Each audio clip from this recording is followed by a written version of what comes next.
St. Andrew's College is an affirming ministry of the United Church of Canada. And as we prepare for this No Gala Gala, we acknowledge that we are on Treaty 6 territory and the homeland of the Métis. This verbal acknowledgement is one concrete action that symbolizes our commitment to the work of reconciliation. Friends, welcome to the second St. Andrew's No Gala Gala. It's a gift to be able to welcome you back into this chapel and this time to share with the music and poetry of Greg Torwalt, our own registrar, and it is a blessing to have him. I just want to share with you at the beginning that though video magic will be used, I want you to know that there are pieces throughout this where we have ensured that protocols for the pandemic are followed, and that even though there's video magic, we all were safe and followed what we needed to do in order to offer this time of reflection and music, of perhaps even rocking it a little bit. So thank you for being here. So as we begin, I want to pause for a moment and just share a brief update with you about where the college finds itself. The last time we met in the first No Gala Gala, the college was just completing a long and joyful journey of missional discernment. And I'm excited to share that missional discernment has come together in a strategic plan that we're beginning to live out. And that living out is exciting. We're beginning to talk with our partners about closer curriculum alignment. We're talking with our international partners about how to use what we've learned in the pandemic to be able to reach out beyond the walls of this college into the world that longs for this prairie theology of justice that holds up Creator's diversity. And so as you engage as supporters of the college, please know that your givings help us to be not only what we have been, but to be able to pivot into a future that reaches through the gift of the online environment to share the very learning that continues to unfold here at St. Andrews. And so, for this second No Gala Gala, as we did with the first that featured our musician-in-residence music, Tana Schmidt, I again invite you to just make space to be, whether you're sitting with loved ones, whether you're with your congregation, whether you're sharing this in a streaming or whether you're watching it recorded.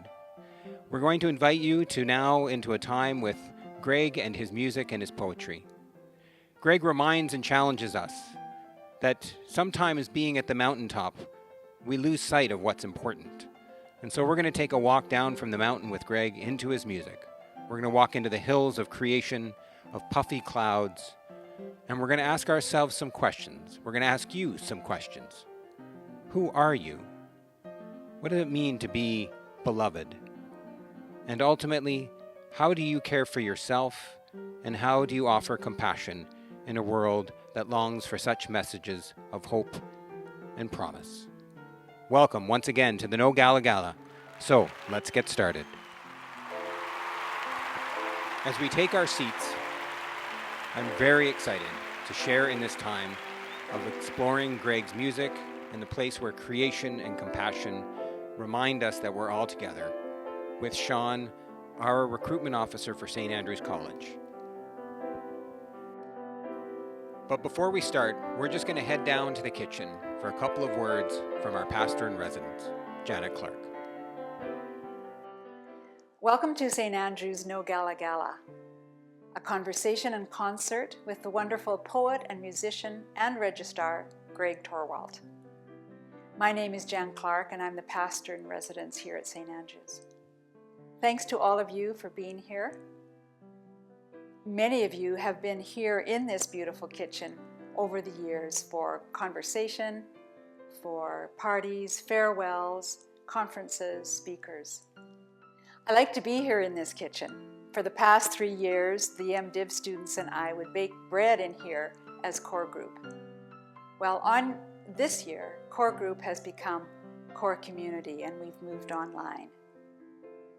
We've gone from 5 students here in place to 17 students from all across Canada. Principal Richard is a partner to this, and our creative team includes Becca Whitlaw and Greg Torwalt, who keeps us organized and connected. It's a rich and heartening time, and the students are quite amazing. At the beginning of this particular year in the fall, because students' lives had been so upended, we wondered, is this a lost year? Is this just a year to get through? Is this a stupid year? And though we say yes sometimes, really, the answer is no. It's a pilgrimage with Creator. It's a pilgrimage into meaning. It's a pilgrimage into presence. As a core community, we use scripture and art, poetry, music, silence, and symbols to work with the great themes of life and faith.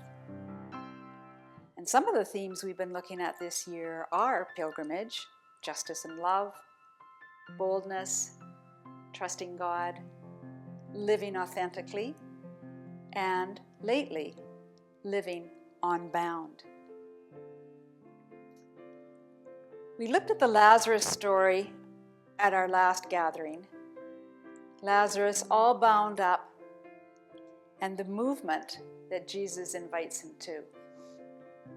The invitation of Jesus to move from shade to light, from death to life, from meaninglessness to meaning, from all that binds us as people and as a community, to wholeness, to the open plain. So, all that keeps us from being who God means us to be. So we talked about those bonds and how we can unwind our racism, unwind our ageism, unwind our personal things like resentments or judging others or not feeling worthy. We are unwinding.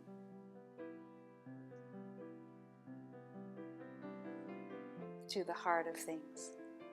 Greg's work addresses this expression and movement of spirit in an evocative and alive way.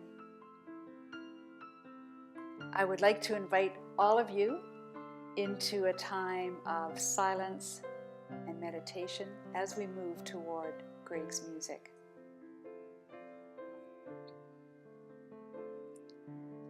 We are going to just rest in silence and just listen, allowing for integration. So I'd invite you to close your eyes, take a couple of slower breaths, carry the breath with softness and ease. Nothing to fix, nothing to change, just rest. Carry the calm. So if you open your left hand, and in your left hand receive the memory of a place in nature that you love, where you feel peace.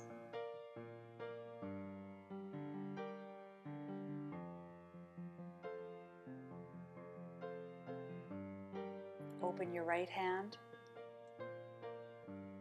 In your right hand receive a story of Jesus that gives you inner confidence or inner peace. Just receive. So carry your place and carry your knowing.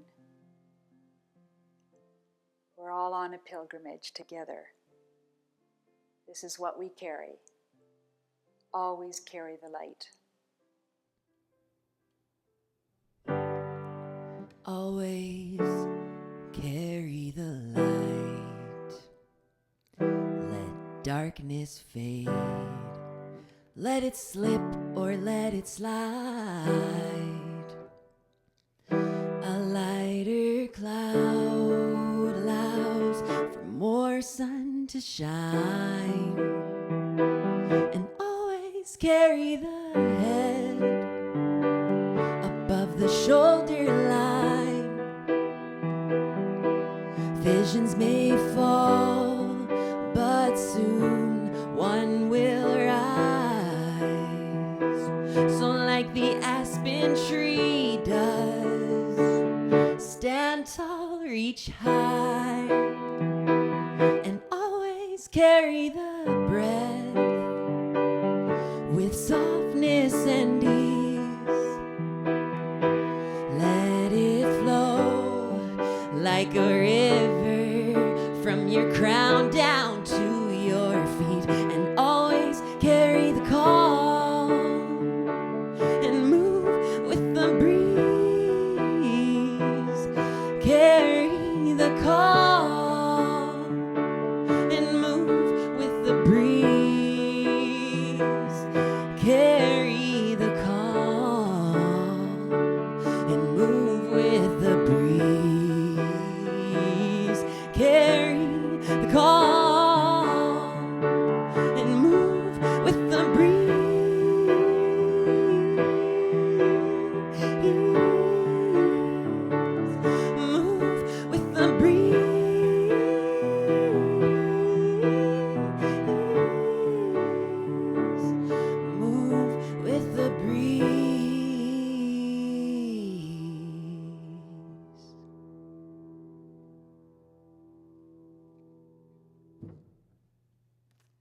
So that song is called Always Carry. It's on my first album, my first solo album, I'm In It Volume 1. And I released that album the end of August 2020. And that song I like to play quite often in my living room. I'll grab my guitar and just pick it up and strum along. It's a nice pick-me-up song. It reminds me to keep my head up. And there's a line in the song about breath and letting the breath flow from your crown to your feet. And that's why I have this thing on my head here. It reminds me to keep my head up. It's kind of like my security blanket. I've had this for like 10 years, and I'll wear it on my wrist sometimes when I'm recording, or I'll wear it for shows, and it reminds me to be present, and also to focus on my crown, on my head, where I feel like that's where kind of the inspiration can flow through me a little bit better. And that song speaks a lot about nature, and so does this next one. It's called From Ocean to River Blue. And this second song, it's an unreleased song. It's going to go on my next album, my next solo record. And I really like it. It uses a lot of nature imagery, and it's inspired by a song by Lauryn Hill called Everything is Everything. And the Miseducation album, I listened to a lot as a kid and still listen to it a lot now. And I remember that line, or that song, Everything is Everything. The line never really made sense to me, but as I'm getting older, I'm starting to understand interconnectedness more, and that's what this song's about. So this one's called From Ocean to River Blue.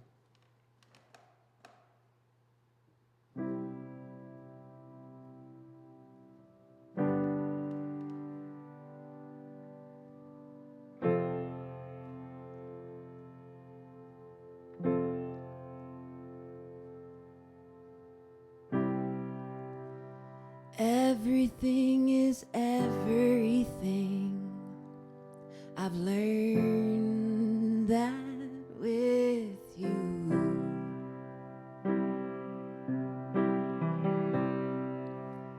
All of it is connected, from ocean to river blue.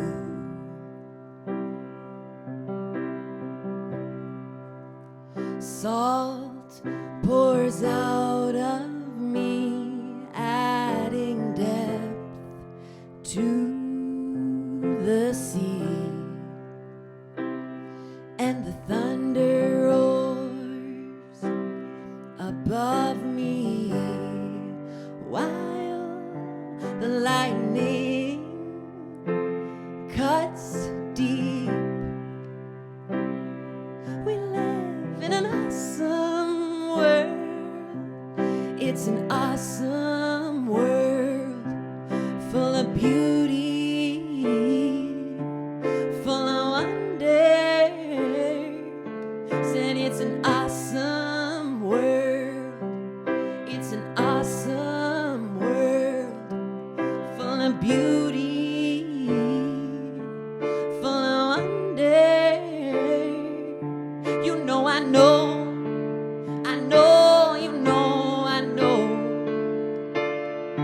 There can be bad days, full of bad news. I know, you know, I know. There can be hard times, full of hard trials, but I don't let that confuse or muddy my views.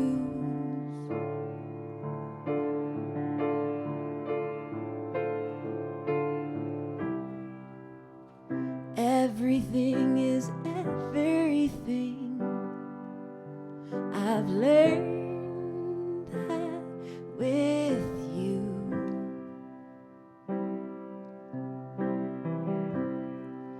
And all of it is connected, from ocean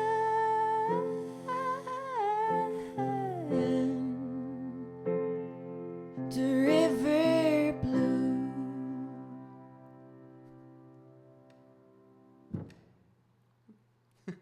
Song that made me laugh. There's a line in the middle where it's like, I know, you know, I know, and whenever I sing that, I always feel like, oh, you're gonna mess that up. You're gonna mess up the order. But I mean, The next song's called Yesterday, and that makes me think a little bit about it's okay to make mistakes because you learn from them. So this next song's called Yesterday. This was also written at the same weekend as Always Carry. I was at a songwriting camp out at Arlington Beach Camp, Last Mountain Lake, and that was September 2019. And I wrote this song on the beach, looking at the sky, watching the clouds go by, and just reflecting on how I got to that point in my life, all the choices I made, all the experiences that I went through, all the people I met, the lessons I learned that led me to that beach, to be sitting on the beach with a guitar, writing a song, feeling really grateful and happy to be there. And it made me really appreciate all of yesterday, everything I had gone through. And this song, to me, the meaning's constantly changing because yesterday is constantly moving because, yesterday is always the next day behind you, kind of. So I'm always going through new things. So when I play this song, it allows me to reflect on where I'm currently at. So this is a fun, jazzy tune.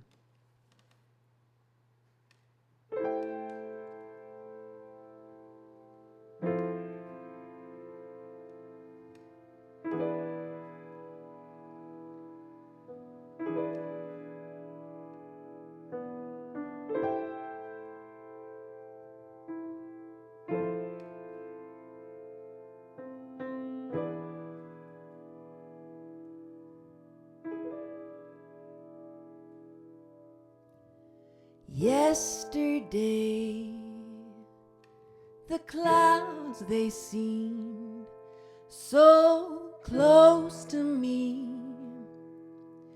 Today they seem so far away. Distant, purple gray, puff, puff, puffs pattern the horizon, pattern the horizon. And yesterday my hands could touch, today my lips can just discuss yesterday. It's clear to me I was where I was meant to be yesterday. It's clear to me I was where I was meant to be yesterday.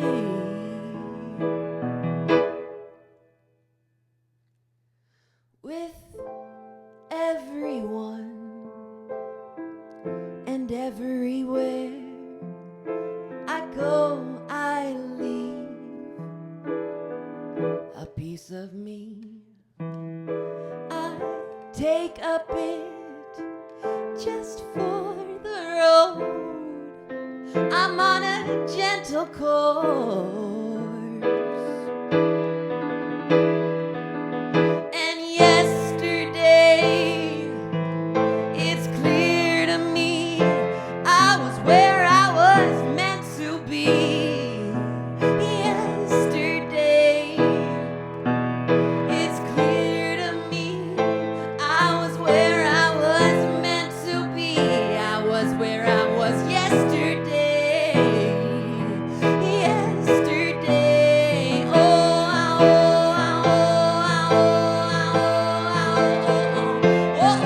oh, oh, oh, oh, oh, but they don't,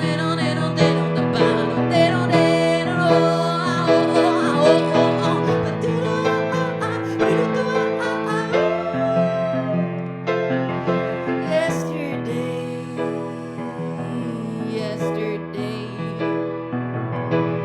Puff, puff, puffs, pattern the horizon. Puff, puff, puffs, pattern the horizon. Puff, puff, puffs, puff, puffs, puffs, puff, puff, puff, puff, puff, puff, puff, puff, puffs, pattern the horizon. Puff, puff, puffs, they pattern the horizon. Puff, puff, puffs, puff, puff, puffs, puff, puff, puffs, puff, puff, puff, puff, puff.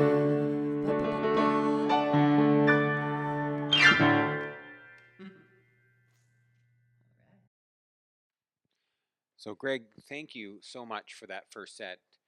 It's amazing how the prairie context is grounded in there. And for St. Andrews College, knowing where we come from, I think has really informed how St. Andrews understand itself. And as I was listening to your lyrics, it's clear how central nature is to you. And in particular, in the line when you say, I know there can be bad days full of bad news. There can be hard news full of hard trials. How does your connection with nature and the process of writing allow you to not get stuck in that hard news and those bad times? Yeah, that's a good question. I think looking at nature, seeing, especially like spending a lot of time by the river, watching the river flow by. There's a song on the Waves album. I was thinking of playing it, but I obviously I'm not going to. But it's called Change, and it uses nature metaphor as well, talking about the river flowing by and how the clouds are they can't hold their shape, so like clouds were allowed to change. So just looking at nature and how nature is constantly changing and evolving has made me think about how, like there's going to be hard days, there's going to be bad days, hard times, hard trials, but we're always evolving, and there's seasons and stuff too. So looking at nature has really allowed me to self-reflect and go inward more, using nature to ground myself in that. And then like in the song Yesterday, there's that piece about the clouds, the puff puff puffs pattern the horizon, and that I think of like how like when you're meditating, you can watch your thoughts go by like a cloud. So that line to me is just watching, like, yeah, you might have something that's bothering you, but if you can just watch the thought go by like a cloud going by, it'll move on and it'll become yesterday. So it'll influence your life where you're at now. But just like nature, things are always moving, and the idea of impermanence is something I really had been thinking a lot about when I was writing these songs and some of the Too Soon Monsoon music on Waves. And just, yeah, nature was something that really allowed me to understand that a bit more. Thanks for that, Greg. The word impermanence, it's a fascinating and challenging word.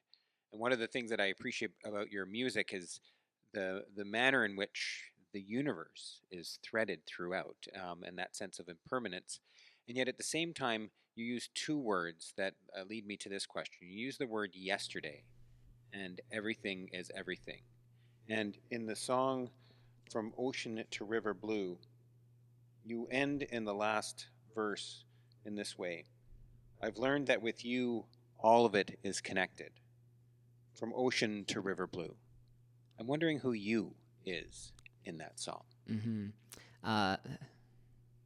Yeah, and that song, that's something I've thought about a lot when I was writing that song, and when I play it too. I do reflect on who the you is, and I think the you is myself. Sometimes it's talking to myself about, and I've been on a journey with myself, learning more about who I am, but also it can be whoever. I've learned that with all the people that I've been interacting with in my life. They've allowed me to learn this idea of interconnectedness, and the you is everybody that I've been on this journey with, or nature too, or the trees, or the flowers, or the bees. All those are, I consider to be you, and also me. Yeah.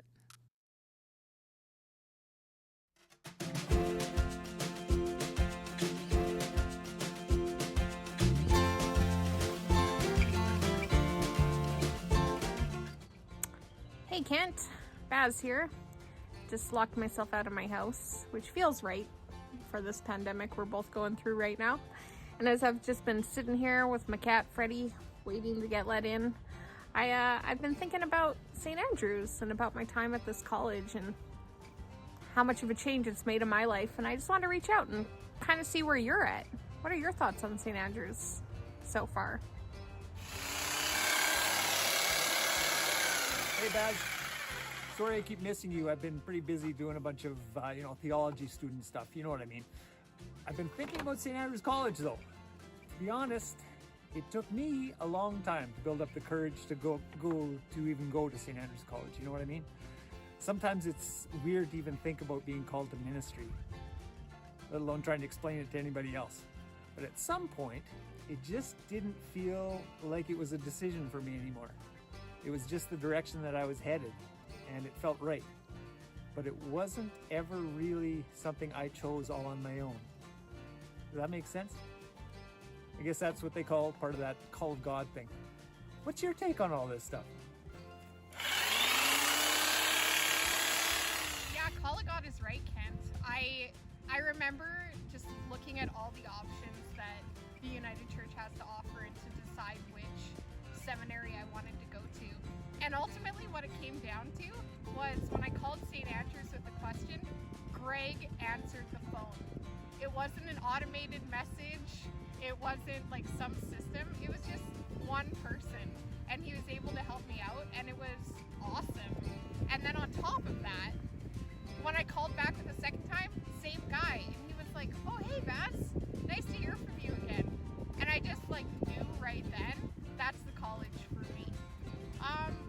What else has been on your mind around St. Andrews? Has there been anything that really stands out to you as unique since you've been here?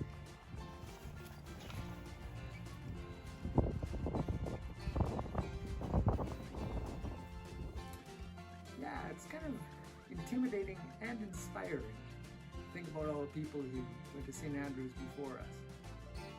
And those who will come after us too, I suppose.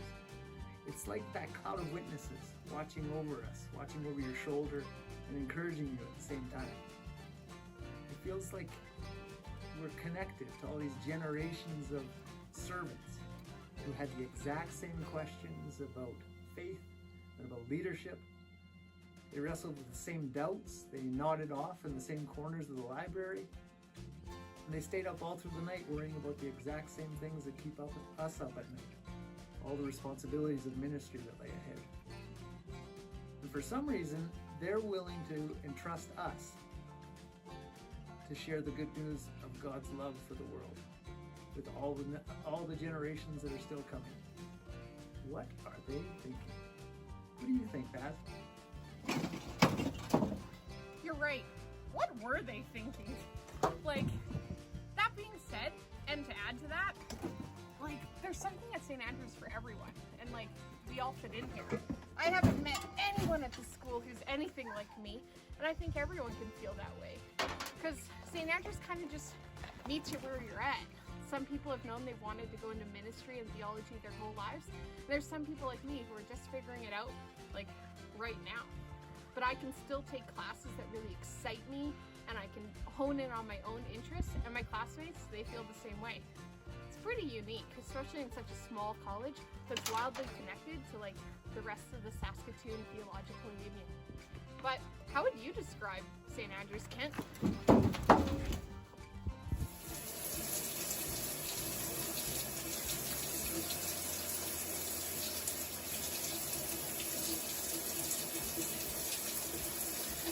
I don't know how to describe St. Andrews College. The faculty and staff and students, we're all unique and special and children of God and blah, blah, blah, blah, blah.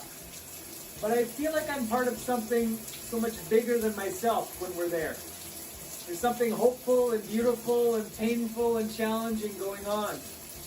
We're following a path that doesn't make sense. We're dreaming visions that the world says are impossible. And when we're proclaiming love and peace and justice with this sense of hope and belief that seems ridiculous. And yet, there's a whole bunch of other people there with me. And so we can't all be crazy, right? Right? God must understand that the whole is always greater than the sum of the parts. That's why I'm there.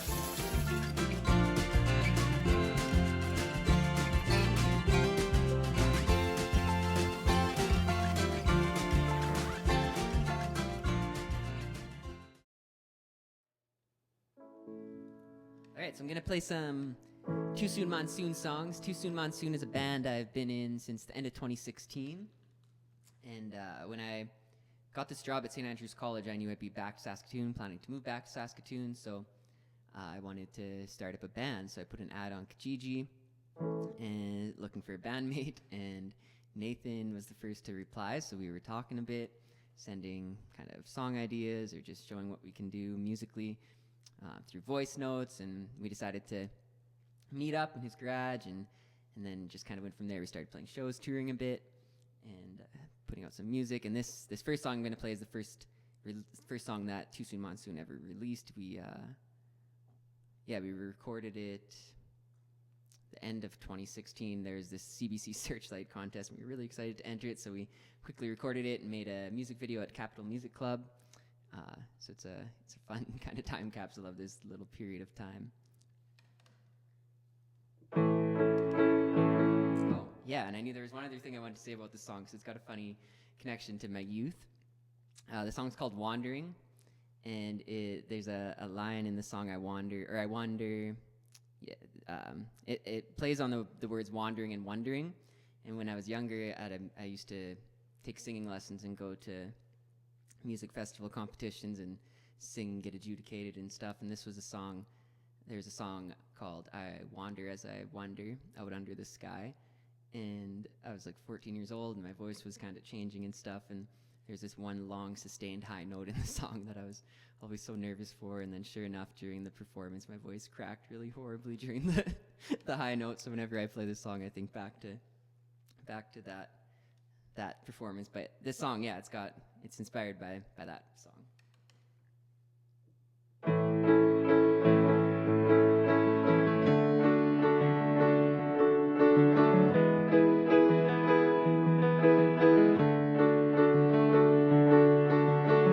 I've been wandering all my life, moving left to right.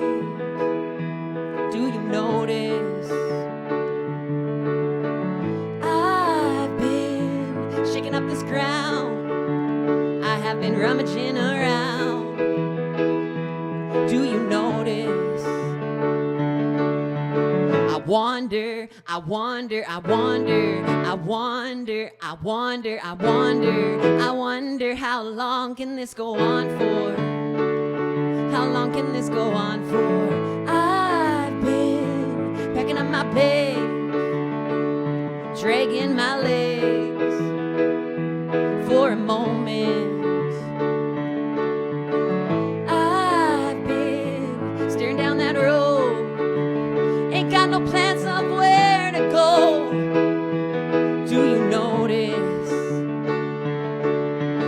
I wonder, I wonder, I wonder, I wonder, I wonder, I wonder, I wonder how long can this go on for? How long can this go on for?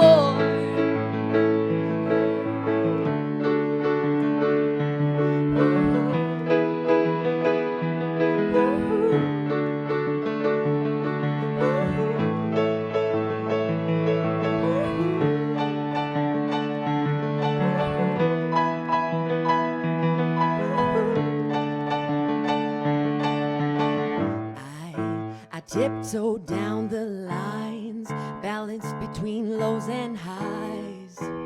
I was too scared to look back, but I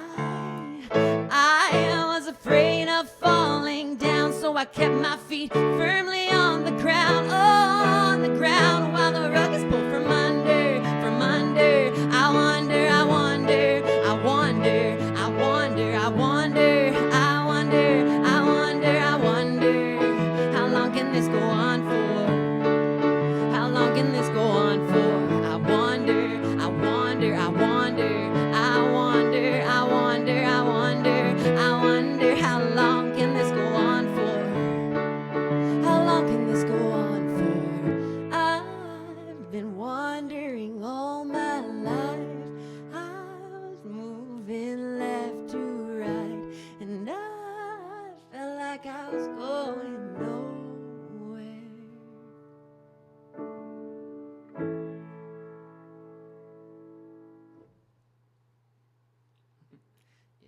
It's a fun song to play. There's a while there where me and Nate, we didn't really like playing that song because we played it so often in our first year or two of the band, so we kind of dropped it from a lot of our sets, but not recently because we haven't been playing together in a long time. But when we were still playing at the beginning of 2020, we were bringing that song back in because it's just got a really nice drum beat especially, so we'd use it to open shows sometimes.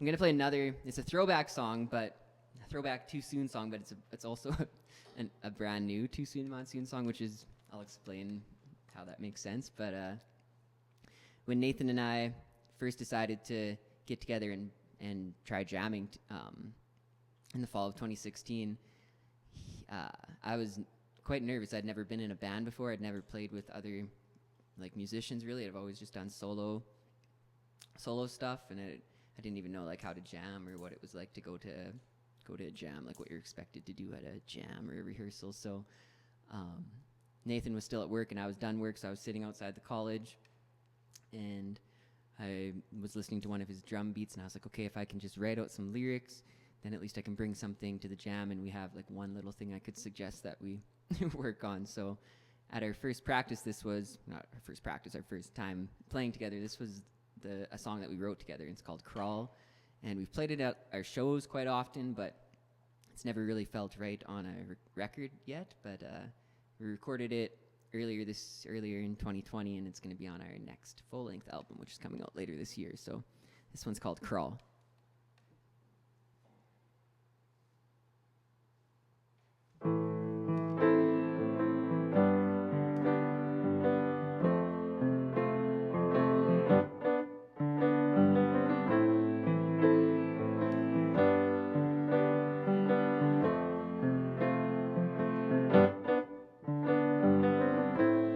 Well, I know a story.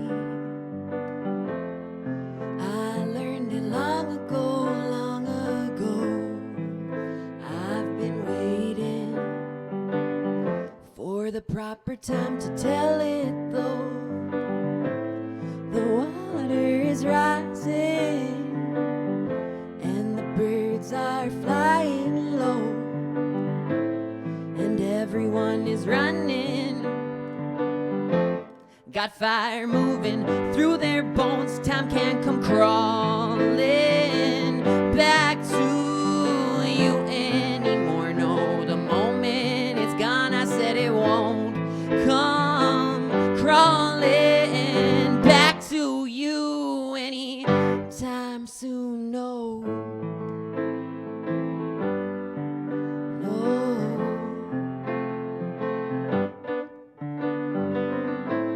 Well, follow the leader. That's what we're always told. And don't step out of line, but try to be original, and do what you want to.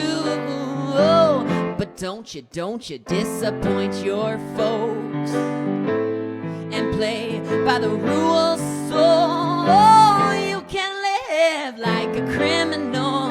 Time can't come crawling back to you anymore. No, the moment it's gone, I said it won't come crawling back to you anytime soon. No.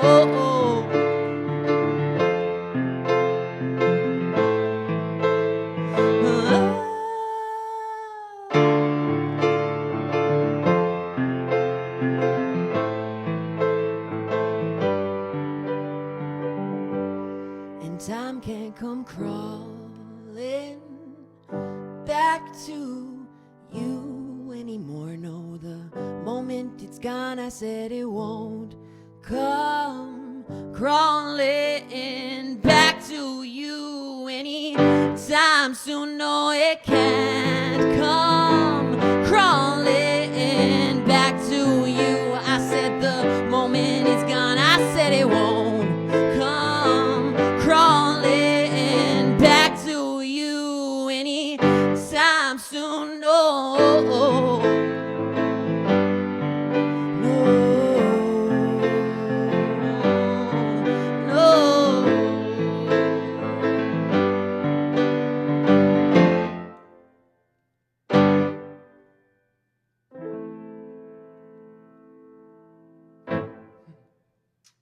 Yeah, that's Crawl. That one, yeah, I barely played that one solo. It's really maybe played it just a couple times practicing before. I wasn't going to put in the set, but yesterday I was in the chapel practicing, and I thought, this would be a cool song to try out. It's a fun one to play on the keys. This next one's called Growing Up. It's from our 2019 album called Waves. We provide what we absorb what we provide. And that title itself is about the idea of interconnectedness, the idea of what you're giving off is what you get back. And what, the energy people are giving to you is often what you're absorbing and giving back to them too. So this song is about that idea. It's called Growing Up, and it's about the idea of, as you grow up, you start to maybe lose touch with people close to you, or you lose touch with the passions or the dreams you had as a younger kid, or as a teenager. Some of the goals you had, you can lose them along the way of life. And also about the idea that our thoughts create our reality. So it reminds me to be really conscious of what I'm thinking, because those small things snowball into bigger things. There's a line in this song I really like. It's if a spark can ignite a thought can start a war, like a spark can ignite a bomb. And that part of the song really makes me think of how those little things can really create what we're experiencing.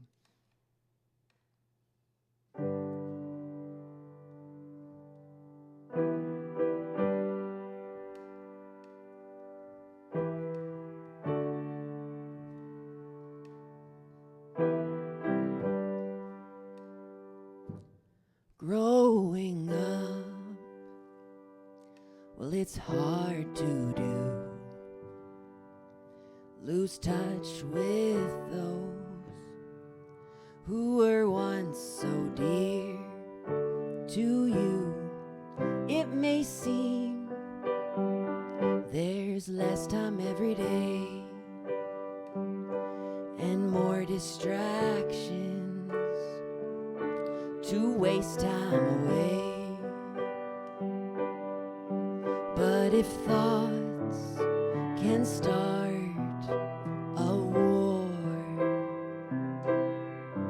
like a spark ignites a bomb, we need to rediscover, get back in touch with each other. We need to pay attention, show affection, have intention, because growing up, well, it's inevitable. I can't turn back, it's too long of a road. It may seem there's less time every day and more distractions to waste time away. But if thoughts can start a war,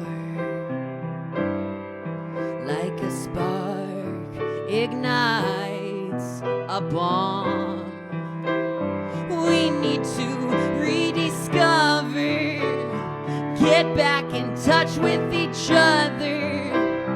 We need to pay attention, show affection, have intention. We need to make an effort. It's not enough to suggest it. Oh, we need some sweet redemption. Well, don't you think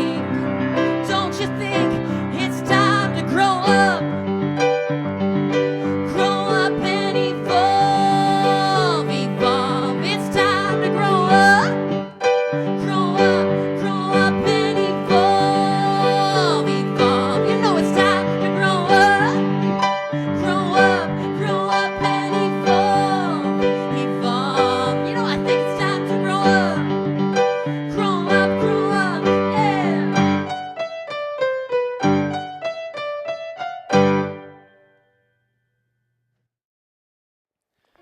So welcome everybody down here in the main lounge. Sean and I were just talking about that we actually think we should be the two grumpy old guys from the Muppets in the chapel, but that's another conversation. So, Sean, I've been thinking in the middle of the set as we're taking a break about Greg's music, and that that mountaintop metaphor and coming down into the valley. What does that mean for you, being down in the hills in creation in the green, as you're out there discerning where people's leadership might be called to a place such as St. Andrews? Well, the image that Greg gives us is like the green on the hills. It's not a great big thing, but the horse looks at that green hill and sees grass that the horse is just in awe of. And as I sort of survey our small hill of St. Andrews, what I am in awe of, what is green and growing around here, is the sense of community. That's one of the really important things that I've noticed, especially among the students, but throughout the whole of the St. Andrews community, a sense of people looking out for each other through tough times, a sense of everybody having gifts, skills, talents that are getting tapped into in these challenging times. People really looking out for one another, I think, and that sort of care has been really evident to me in my first 3 or 4 months here as recruitment officer. And it's the type of care that when I talk to people outside of the institution and outside of the church as well, a sense of communal well-being that the whole world needs to experience in these times of alienation. So, Sean, we've been talking about Greg's music. We've been listening to Greg's music. And we're also recording, which is different than how galas are usually used. And as you may or may not know, we may or may not have outtakes with this. And so I'm wondering, as you're out there discerning and helping people answer whatever their vocational call is, what does it mean for people to recognize that this is a human journey? It isn't something on the mountain, that people are called to be in community. What does that mean for the people that you're walking with?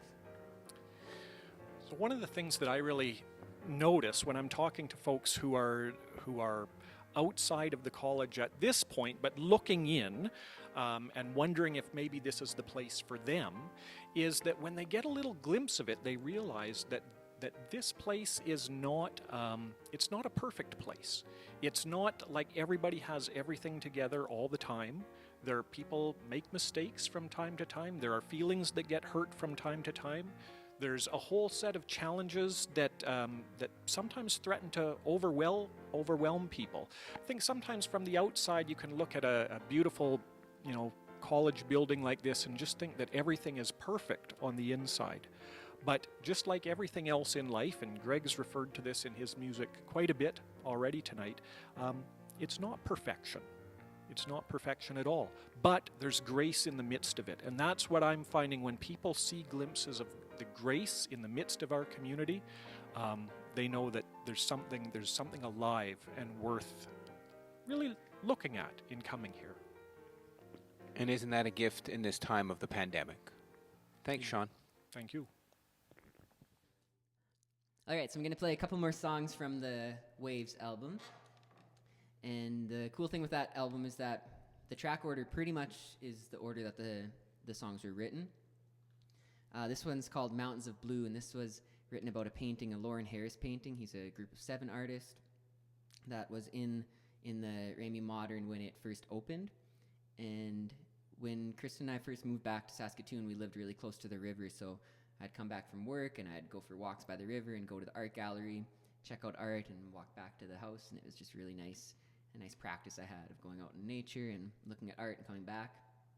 And the first time I went to the gallery, this painting just drew me in like a magnet. I walked right to it, checked it out for 10 minutes, just loved it, and went back to it a few days later and noticed all these parts of the painting that I had missed before.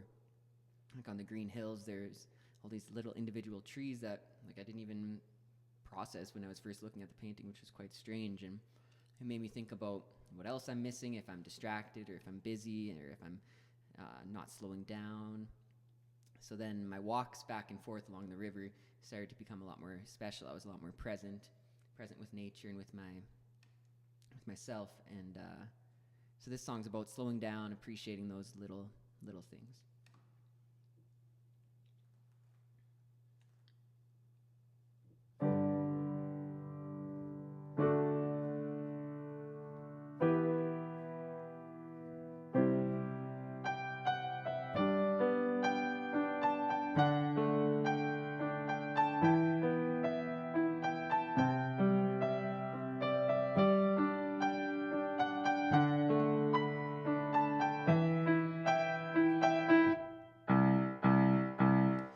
Mountains of blue, mountains of green, skies of red and orange, every color you could dream. I see them when I take time to experience, appreciate what I have around me.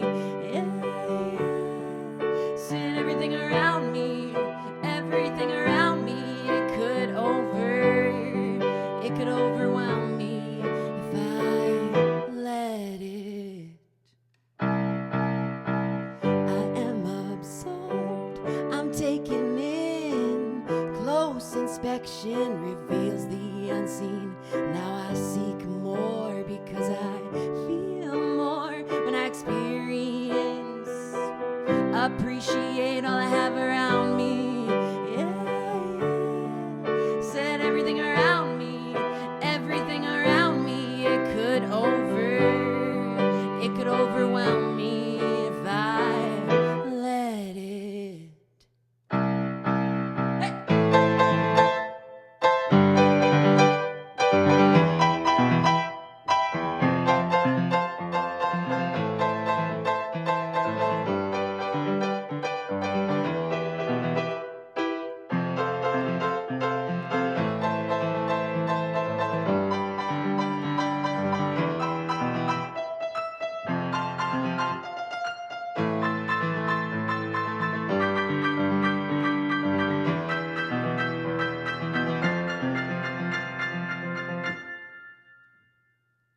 Mountains of blue, mountains of green, skies of red and orange, every color you could dream. I see them when I take time to experience, appreciate all I have around me.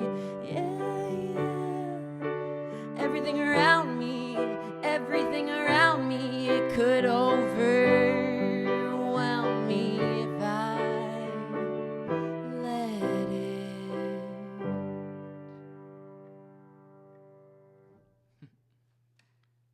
So that middle part, that was added.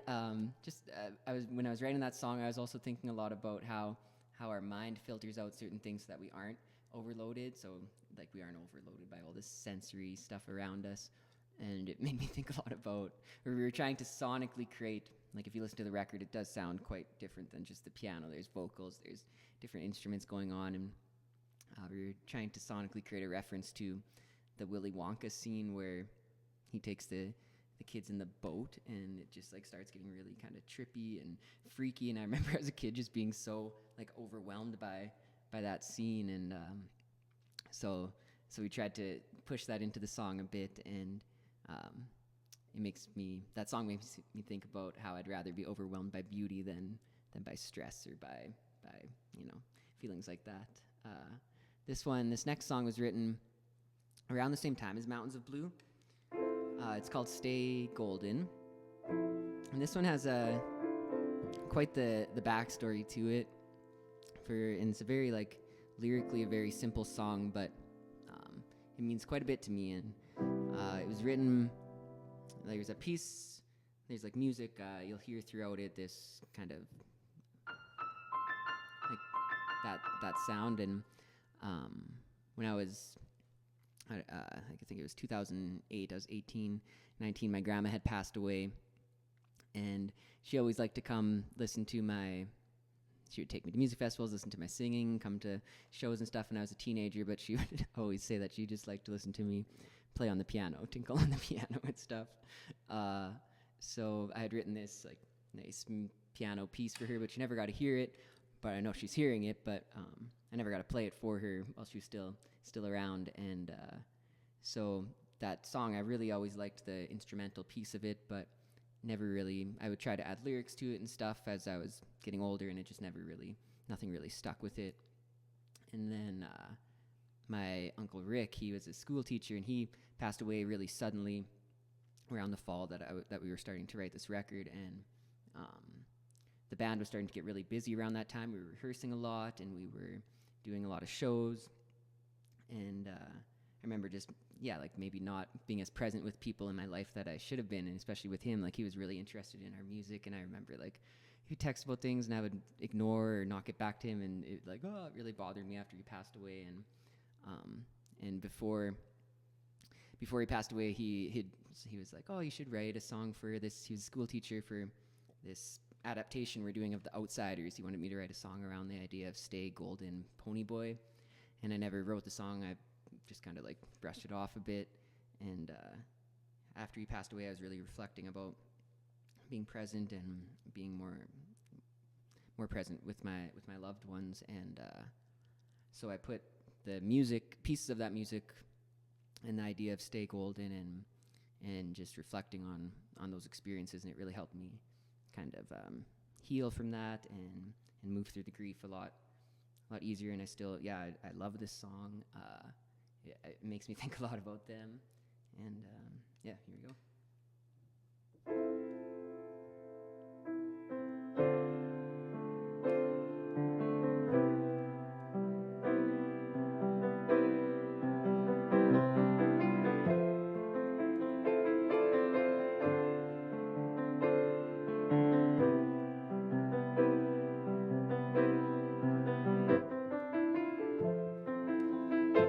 Stay golden, keep holding out, holding out hope, because in a moment things could change, things could change, things could change.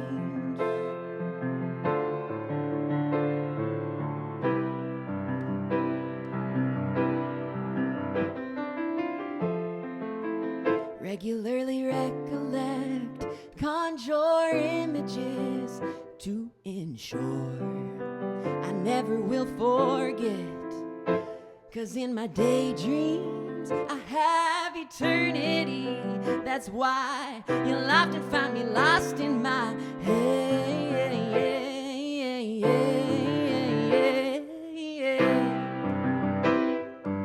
You'll often find me lost in my head.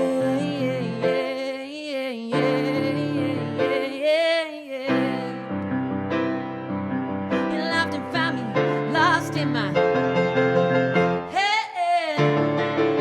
My head. You'll often find me lost in my head.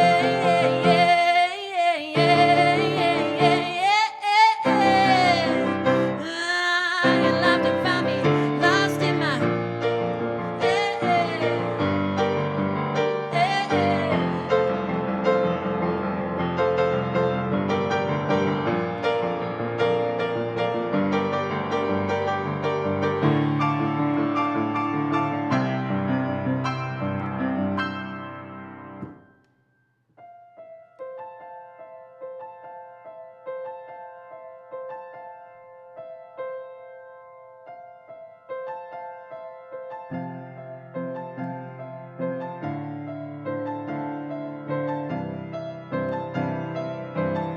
often find me lost in my head, my head.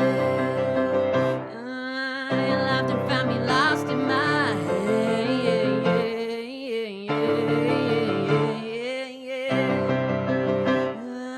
You'll often find me lost in my daydreams. You'll often find me lost in, find me lost in, find me lost in my daydreams. I have eternity.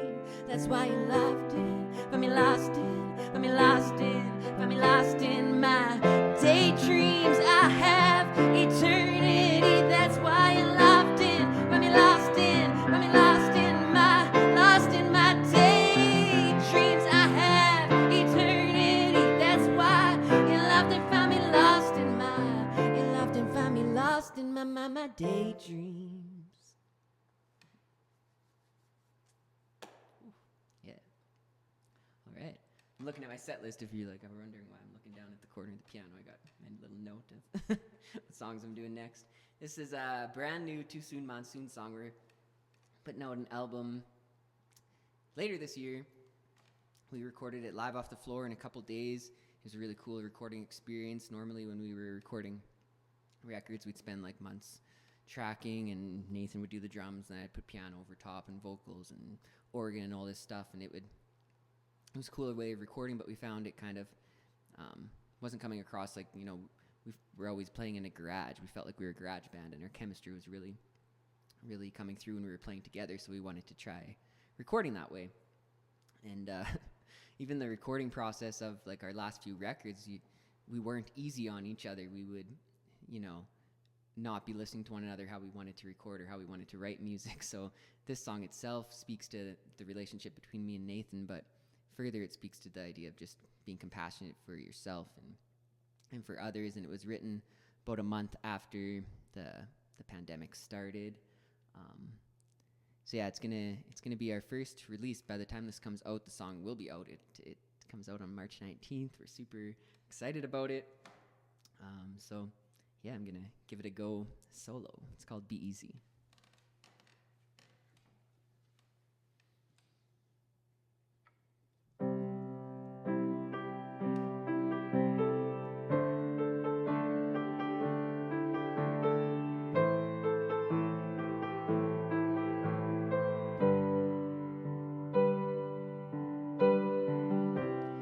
I know I make it hard for us to talk.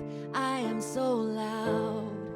I take up space with my thoughts. I grow, then resort to old ways when I'm stressed or tired. I lose my will to change. Be easy on me, please be easy on me. I'll be easy too, so we can be at ease when things don't come easy. Be easy on me, please be easy. Be easy too, and I'll be easy, yeah.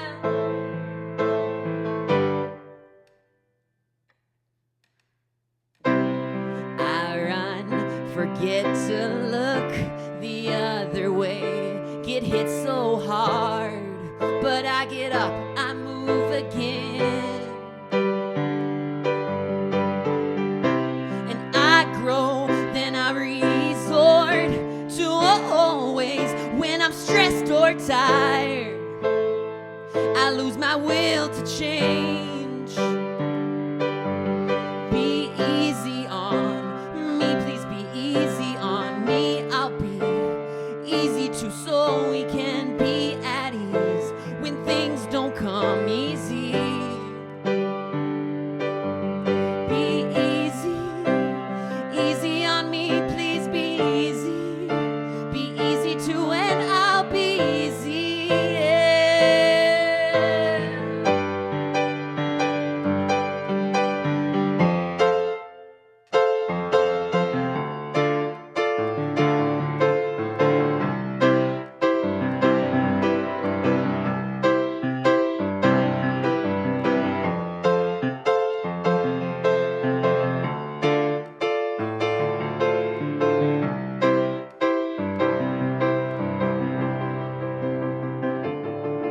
Be easy on me, please be easy. Be easy too, and I'll be easy, so we can be at ease when things don't come easily. Be easy on me, please be easy. Be easy too, and I'll be easy, yeah.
Greg, I'm just loving this show, and I'm loving your music.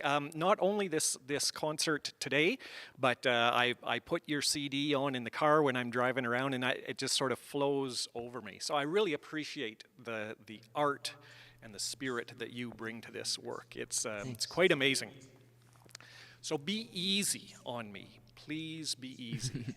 You know, that one just sort of flowed over me because, I mean, it's a hard world right now, right? It's a world full of hard stuff that's not always easy, whether that's sort of the crisis of pandemic and plague that we're living through, or whether that's politics or polarization in society, or just sometimes our own, nasty natures to each other from time to time when we get tired and we get stressed, like you named in the song. But that refrain of, really a call, be easy with me. In theology, of course, we've got a word for that. We call it grace. And it's sort of at the root of everything that we think about and do in our practice. And I'm curious about what your thoughts on this notion of compassion to ourselves, to the world around us, to our sisters and brothers, our kin. What does it mean to be easy? Yeah, the idea of being easy, I guess, this song was written really early in the pandemic. I was just sitting, you're in your house with your partner, your kids, whoever you're with, and everybody's going through, maybe, it was people were going through stuff at the beginning and still are, and heightened stress, heightened anxieties. I caught myself saying, like, just be easy on me. Just like, I'm stressed out right now. And at the time I felt like before the pandemic, like Nathan and I too in the band, we were really like starting to get to know each other a lot more. We were done the Waves album. We were relaxing. We were starting to get back into our groove of being a band. And we had Steve on bass. He was joining and practicing with us up at that time. And it felt like we were really like flowing, and I was working on like some, like meditation and yoga, and I felt like I was really on a good path. And then all of a sudden the pandemic hits, and like I noticed like bad habits creeping up again, and I wasn't being compassionate for myself, and like, there'd be conversations with family members or with people around me, and you could tell that everybody was just a little bit on edge, and still continuing to this time, people are rightfully at that, like, their breaking point at times, and just recognizing that everybody's has their own story and their own journey, and as we can learn more and be compassionate about people's journeys and where they come from and their backgrounds and how they grew up and the experiences they faced, recognizing that influences who they are in the moment, and that influences the way they think, or the way they approach, the way I approach, the way people approach situations. So from like a very personal context, the song relates to like my relationship with my wife, my relationship with my bandmates, with my parents, with my siblings, everybody, my friends, and just learning that if we can learn more about other people, and if we can try and put ourselves into their shoes, we can be more, hopefully try to be more compassionate to others, and it'll be, maybe at the same time be more compassionate to ourselves too. So not excusing bad behavior, but being aware that sometimes we're not, we're not perfect, and it's okay to stumble, and it's okay to make mistakes, but yeah, to learn from them and to grow. But I think compassion for yourself, and in the past, if you're reflecting on things that you've gone through in the past, I think a lot of people during the pandemic were in their thoughts a little bit more, and still are, like it's still going on, but maybe reflecting on things that they hadn't reflected on in a long time, and that can bring up a lot of things, and then it ricochets into your outside experiences, or your coworkers, or your partner, or your kids, or whatever. So I think it's important for everyone, to just continue to be compassionate for ourselves during this wild time. Yep. There's so much that I'd like to talk to you about your work. It's interesting because we're here in a chapel, and this is a school of theology, and it's very interesting because your lyrics don't use specifically religious words, and yet I just, the Spirit blows through them so powerfully.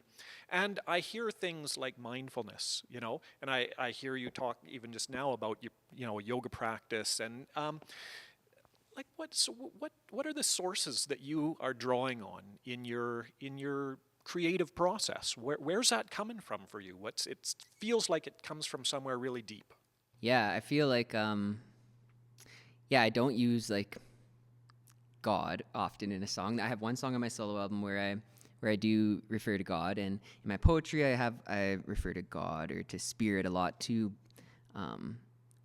But I find I can to be able to see spirit flowing through nature. I can feel it, so I'm not necessarily having to reference God, but I feel like I'm referring to God through my music, and I even the word inspiration or inspire makes me think about being in spirit, and bringing in the breath. You're bringing in that spirit, that energy from God or the Creator, whatever you call it. I feel like it's all, it all comes from the same source energy. So, I feel like my music does have a lot of that. It's very spiritual. Yeah. Mm-hmm. Thanks. All right, so I have 2 songs left that I'm going to play. I'm going to go back to some solo work of mine, and I've been working on this project called the I'm In It project. So it's about the idea that I can see myself in everything, and what makes up me makes up other living things. So it allows me to be more compassionate for others when I can put myself in their shoes, and be more compassionate for nature and animals. And I wrote a poetry book as well, my first poetry book. So I'm going to read a few poems, and a couple of the poems in the book also I turned into songs. So I'm going to play as my final 2 songs will be 2 of the poems that I turned into pieces of music. And I don't normally do that. Normally when I'm writing music, I'll hear like a melody or a line and then sit down at the piano or the guitar and start writing. But these ones were just full poems, and then I decided to put them into songs. But I'll read a few of my, not necessarily my favorite, but ones that I thought are enjoyable to share today. This one's called I Run Through the Grass Like a Puppy. I run through the grass like a puppy. I stick my head out as far as I can, into the lilac bush. The small flowers freshly bloomed, tiptoe through my hair and peek into my eyes. I become completely consumed by their bouncy touch and rare scent. There are so few days to enjoy these lilacs in this cold Canadian condition. What in the world are you doing? Why are you doing that? The crow shouts at me. I turn to the obsidian bird with my freshly intoxicated eyes, and without saying a word, I reply, why aren't you? This poem is called, this one. Call it what you want. Call it what you want, but I can see it in everything. I see it in the lingering sun, holding on to the last few moments of light before diving into the depths of darkness. I see it in the ants as they tiptoe around the peony. An abundance of life, enjoying the silky matte tunnels and valleys its home provides.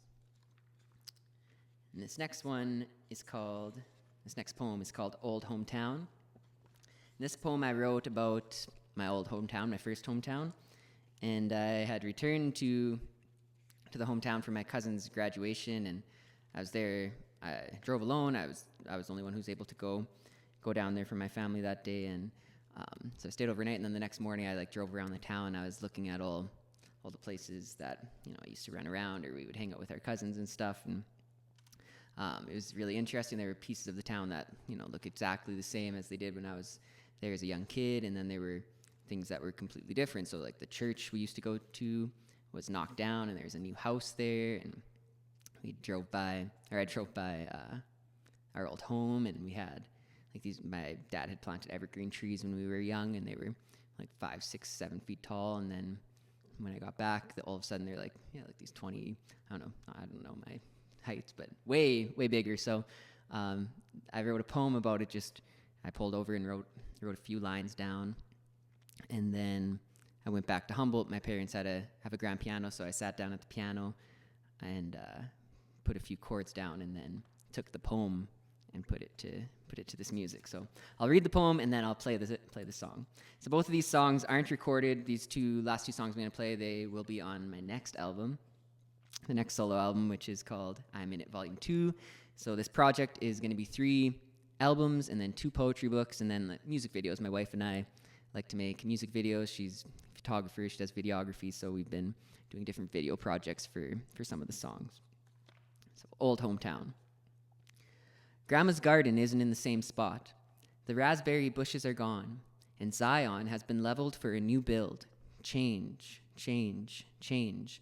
Yellow, brown, orange remain on the old neighboring house, an old neighboring home.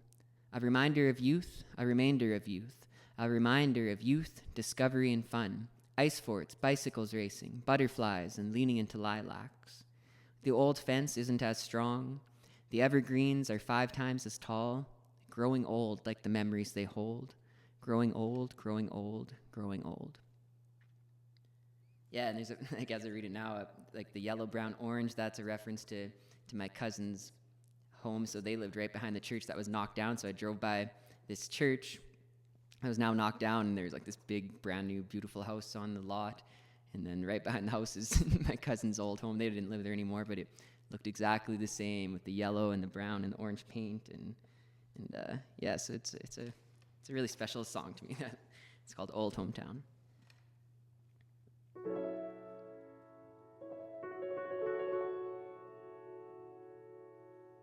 The old fence isn't as strong. The evergreens 5 times as tall. Growing old like the memories they hold. Growing old, growing old, growing old. Grandma's garden isn't in the same spot. The raspberry bushes are gone, and Zion has been leveled for a new build. Change.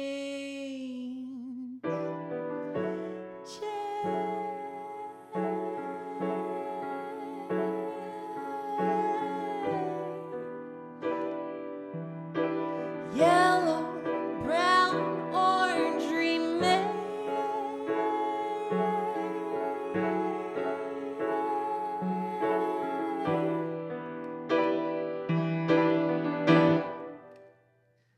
On the old neighboring house, an old neighboring home. A reminder of youth, a remainder of youth, a reminder of youth, discovery and fun, ice forts, lollipops, bike rides, and leisure land, and leaning into lilacs.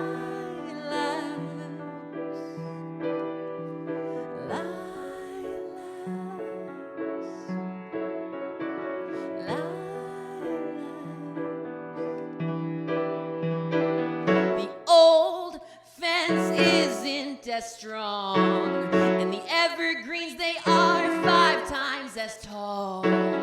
Growing old like the memories they hold. Growing old, growing old, growing old.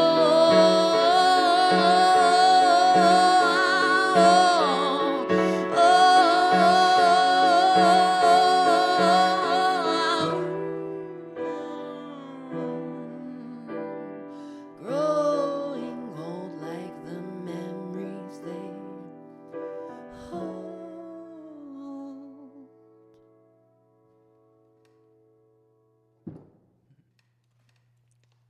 All right, and this last song is the last poem that's in this book. So I made this book. I handmade copies, and I have a few left for sale. But I made a few. I think I did 20 in a first edition, and then another 20 some. So it's like a nice handmade book. I kind kind of have sketches of like the original poems inside, and then I'd leave I'd add some notes and stuff for people. But this one's called I Just Want to Be a Mountain, and this poem was written as the band, we were touring the Waves album, so this would have been the spring of 2019.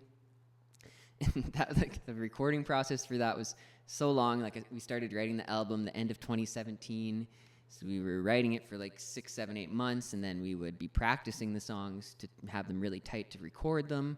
So that was the whole process, and then we were recording. It took us like 7, 8 months to record the songs, and then we'd be rehearsing the songs to tour them. So we were living with this album for like 2 years, and it was fine. Like, it was fun, but it was also like kind of consuming and stressful, and planning the touring, doing all the booking yourself too. It was a lot coming at us, and it was hard to really enjoy the process and enjoy the recording.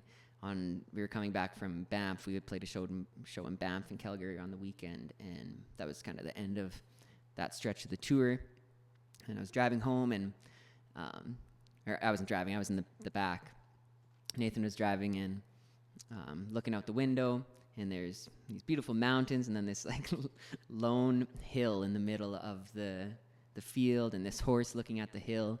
So I was just kind of thinking about how, as a musician, I was always trying to become a mountain, always pushing for the next big thing instead of enjoying where I'm at and enjoying the journey and enjoying the moments. That's something that I really am trying to do more and more, and I still catch myself all the time, always, looking for the next thing instead of enjoying where I'm at. So this is a little poem. It's written from the point of view of the hill, looking at the mountain.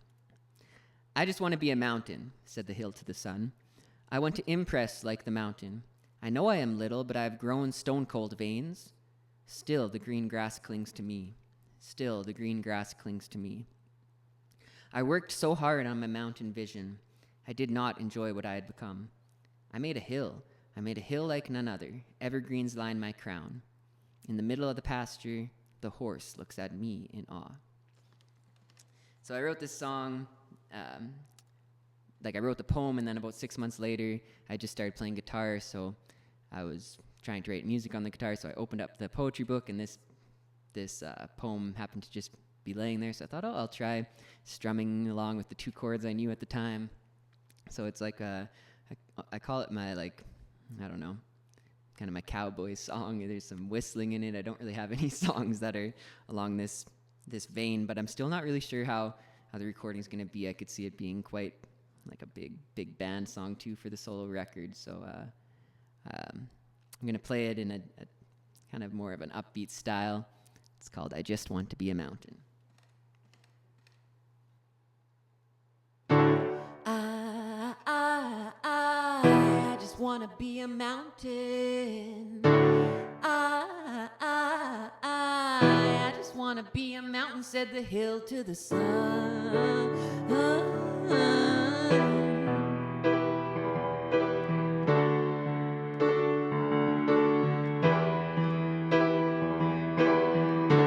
I want to impress like a mountain. I want to impress like a mountain. I might be a little, but I've grown stone cold veins. I've grown stone cold veins. But still the green grass clings to me. Still the green grass clings to me.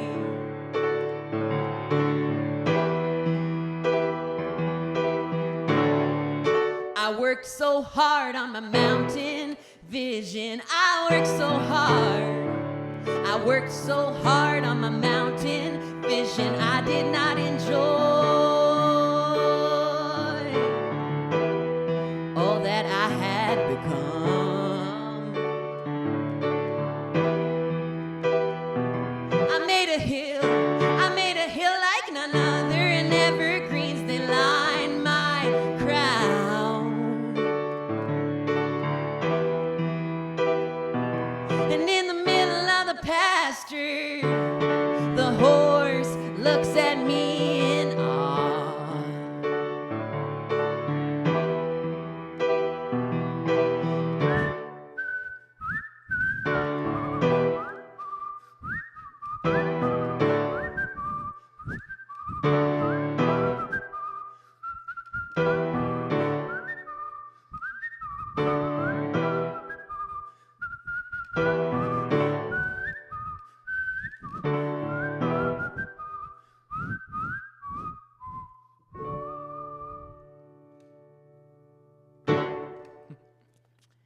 it from me. Thank you, St. Andrews, for having me for the No Gala Gala.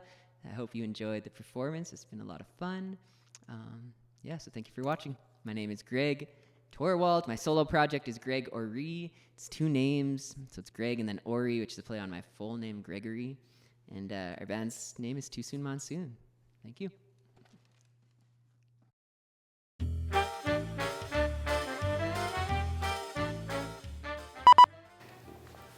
feel a little warm. I need to maybe I felt a little nervous on that one.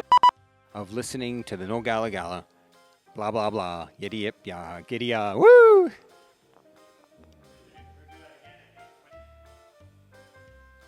As we begin, and now, And Greg, who keeps us organized and connected.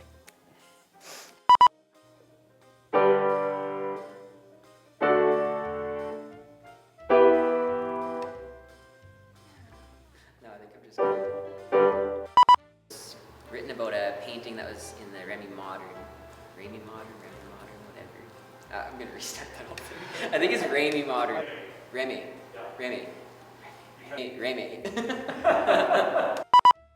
Oh, at this point, I'm really punchy. Okay, here we go. The outtake moments, I need to think about that. I don't know. No, let's go with something else. Yeah, I think so. Yeah. Statler, can you believe they're going to play rock and roll music in this place? Rock and roll, Waldorf? Well, it can't be any worse than anything else they play here.